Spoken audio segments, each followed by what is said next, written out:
Okay, so this is question 13 on page 294. So you're told that the following diagram shows two parallel lines. So you're told they're parallel, and we know they're parallel as well because we have these little arrows here that's showing that line M and line N, that they are parallel.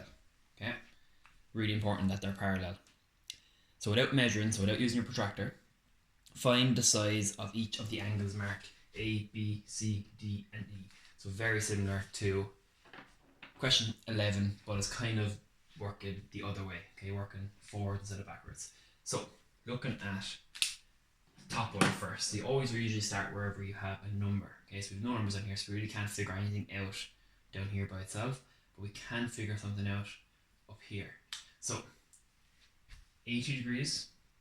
Okay, we know from vertically opposite angles that the angle opposite it, so we should get that B is 80 degrees. So it's going to do a bigger angle there because they're vertically opposite. Okay. Now to figure out A, what you can do is it's like an upside down line. Okay, so we can do our use this. Okay, look at this. So if you know this is 80 degrees here, we have a straight line there. So this is 80 degrees, the other bit of the line must equal, hopefully you're saying 100 degrees. That's going to be that angle there. So 100 plus 80 is 180 degrees. And I got my 80 degrees because it's vertically opposite. Okay?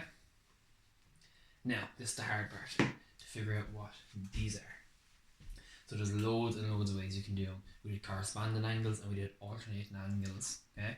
So there's certain shapes we're looking for, and those shapes are either a Z or an F. Okay, so if you don't know what I'm talking about, go back to the other videos, have a look at your notes, look for the Z shape or the F shape for corresponding. So the F shape is corresponding and the Z shape is alternating angles. So we look at this shape first. So we look at what, follow my pen, this is a Z shape.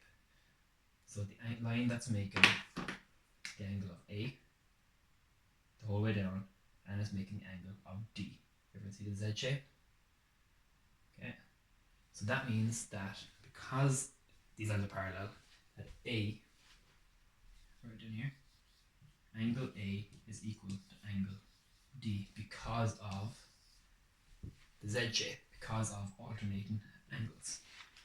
So that means that this is equal to 100 degrees.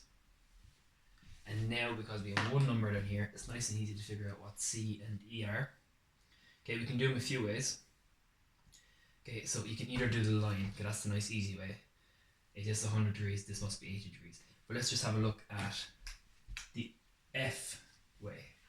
Okay, so the F works like a proper F way, or it works like a backwards F.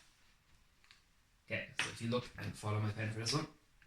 Okay, so we know now that this is 80 degrees. We're going to do it using corresponding angles. So this line here, with here, and here. So I'll go over it a bit darker. This is my backwards F. Okay? And on top of the F here is my 80 degrees. And on top of my bottom of the F here is my C. So that's how I know, using the corresponding angles, that this is 80 degrees. And again, using your vertically opposite angles, this is 80 degrees. Or you can use your proper F way, so that forward F, where you use this F, and 80 degrees is equal to 80 degrees. Okay, loads and loads of ways you can get it. Hopefully you got that. Okay, if you want, okay, to give question 12 a go, okay, I'll write it in the chat anyway, but give question 12 a go and have a nice weekend.